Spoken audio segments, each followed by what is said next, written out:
Pabalik na daw po sina Mama at VP Tonet. Tuloy daw po ang kaso. May pasa na yan sa korte, yung judge ang mag-i-issue ng temporary restraining order. Hindi ka na malalapitan ng tatay mo. Baka sila na yan.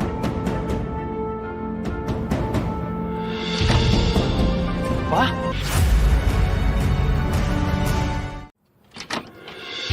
Pa? Hayop ka! Kapal na mukha mong pumunta rito pagkatapos ng ginawa mo. Anak. Sorry. Hindi ko naman sinasadyang saktan kayo ng nanay mo. Hindi ka na. Umuwi na tayo. Hayop ka! Nick! Hindi na po. Hindi na po kami babalik. Hindi namin kaya makasama ko pa. Nick, narinig mo naman anak mo. Umalis ka na lang muna para walang gulo.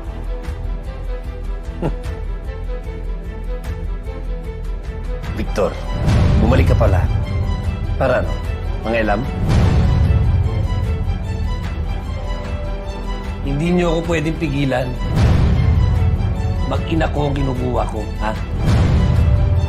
Kapag pinigilan niyo ako, kidnapping ang tawag doon. Ano ka hayop? Ano? Tama na! Kidnapping! Kami! Ikaw nga itong iniwan ng pamilya mo eh. Pagkatapos mong bugbugin yung anak mo, ginawa mong punching pag-asawa mo. Hayop ka, Yosef. Huwag kang makialam. Wala kang alam.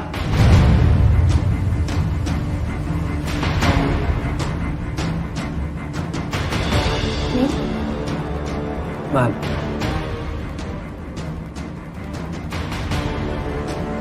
Alam mo namang...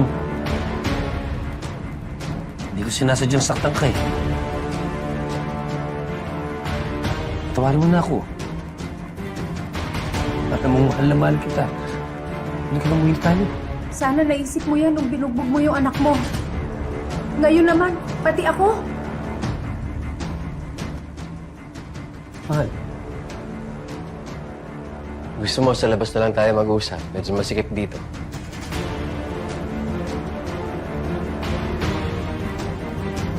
Basta kasama asawa ko.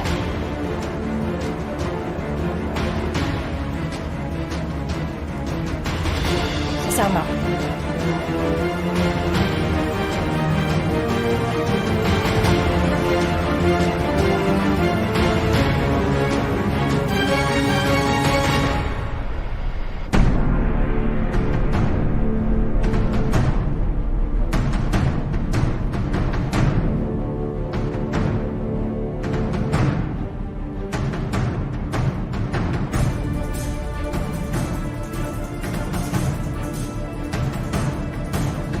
Sige na. Tawag na kayo ng polis. Bilisan nyo. Doon na kayo dumaan sa likod.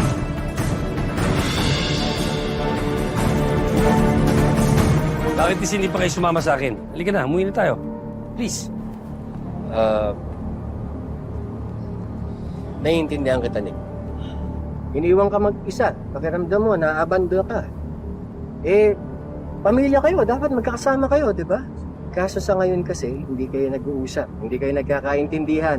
Bakit hindi natin gamitin tong pagkakataon na to? Sabihin mo sa kanila kung ano yung nararamdaman mo. May saysay pa bang kausapin ni Sir B yung lalaking yan? Tiwala ako kay Victor. Kaya niya makipag-diplomasya dyan sa demonyong yan. Alibs na alibs po kayo kay Sir B, Mang Yosef? Respetadong student council leader si Victor noon. Lagi niya kaming tinutulungan. Kaya tiwala ako na tutulungan niya si Rita at Dylan. Ito kasi si Dylan eh. Sana naman talaga rason kung bakit nag-aaway kami ni Rita. Paano, pasaway? Spoiled. Ito naman si Rita. Sino-spoil? Kaya nagiging basagulero yung anak mo eh. Basagulero? Kung basagulero si Dylan, ano ka? Kaya kayo nasasaktan kasi ginagalit niyo ako. Kasalanan niyo to. Wala akong kasalanan dito. Mang Joseph, yung papa po ba ni Dylan, taga dito din po sa Maka? Oo. Kaklase ko siya. Ako ang dahilan, kaya sila nagkakilala. Pero, tuwing pumapasok nun sa school si Nick, puro pasa ang mukha. Siguro, tatay niya may gawa nun. Sana lang, huwag magmana si Dylan sa kanya. Halika na. Sandali. Hindi pwede kunin yung bata. Inutusan mo ba ako, ha? Hindi siya ganon, Nick. Kaya lang, siya ang lead ng programa namin sa eskwela. Maapektuhan pati grado ng mga ibang bata. Hindi siya pwede umalis. Lead? Lead ng programa niyo? Oo. Yan? Eh, walang kwentang bata yan eh. Ang alam lang yan, basagulo. Basagulero lang yan. Siguro nga. Pero itong basagulerong to, nakakita ng isang bagay na mapagtutuunan niya ng pansin at magpapaganda ng ayos ng buhay niya. Na sana, pag inuwi mo yung mag-ina mo sa Maynila, makita mo rin para sa sarili mo.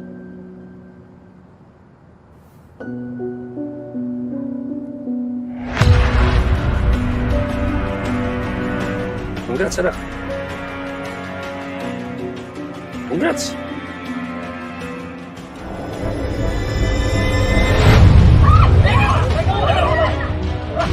Kasama kayo, hindi.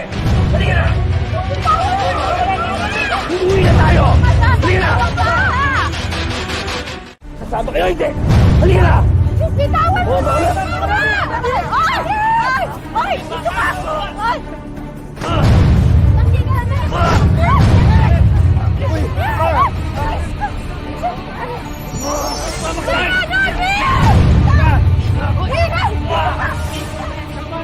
Oy! Halika na!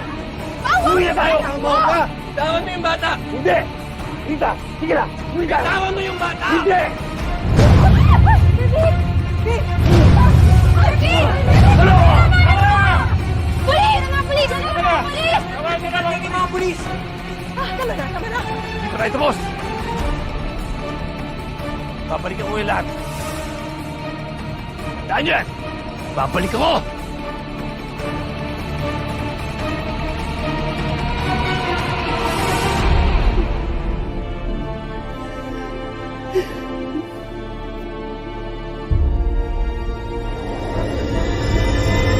Ano, ready na kayo?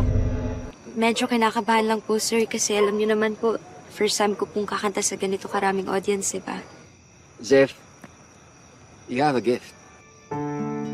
Ikaw na lang yata hindi naniniwala sa sarili mo. Maniwala ka. Kaya mo.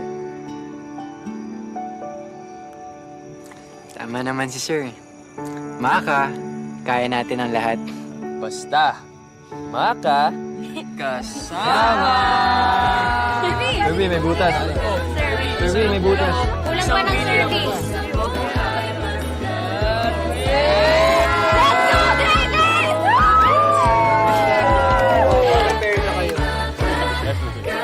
Teko, dinamay niya.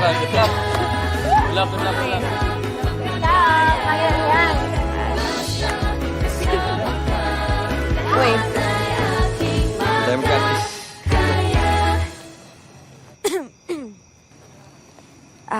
Dylan. Oh. Salamat nga pala. Saan? Sa inyo ng mama mo. Sa lahat ng nangyari. Dahil doon, nagkaroon ako ng lakas ng loob para harapin yung nanay ko. Zeph, hindi ko naiintindihan. Hindi kasi, di ba, noon nakala ko okay lang. Na kahit na mali na yung pakiramdam ko, okay lang kasi magulang sila, di ba? Tapos sasabihin nila na alam nila kung ano yung nakabuti para sa atin, pero hindi pala lahat ng magulang magkakatulad. May iba dyan. Yung Zeph.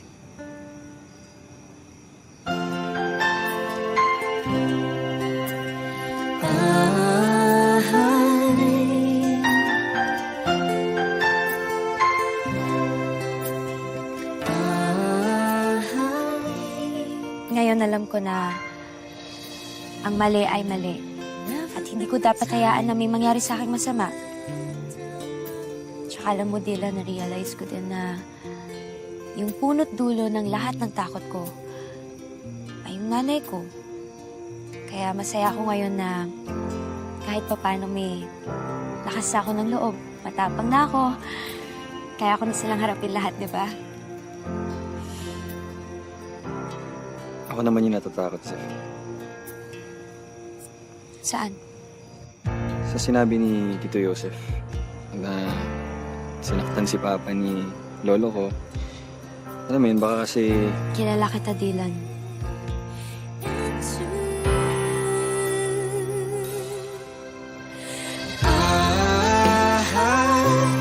Can't deny all that I fear is finally coming true. I'm out of my head in love. Anak! Ma! Aling Rita! Kausapin ka siya? lang saglit. Siguro. Nick! Anong ginagawa? Tama mo ako! Ma! Ma! Si Mang Nick yun ah. Sir. Oh, saan si Dylan? Sir V, si Mang Nick po, dinala si Aling Rita doon. Doon po. Bitawan mo na ako! Ano ba? Pasok! Ayoko! Pasok! Ano ba? Nick! Pakawalan mo ako dito! Kalabasin mo ako! Ibigtan! Dylan, ano? Ma! Sumiti to, ma! Kalabasin mo ako dito! Dylan! Kawalan mo! Kalabasin mo ako dito! Dylan! Ano ba? Buksan mo ito! Dylan! Dylan! Walang iya ka naman ka! Nick! Tulungan niyo kami! Nick!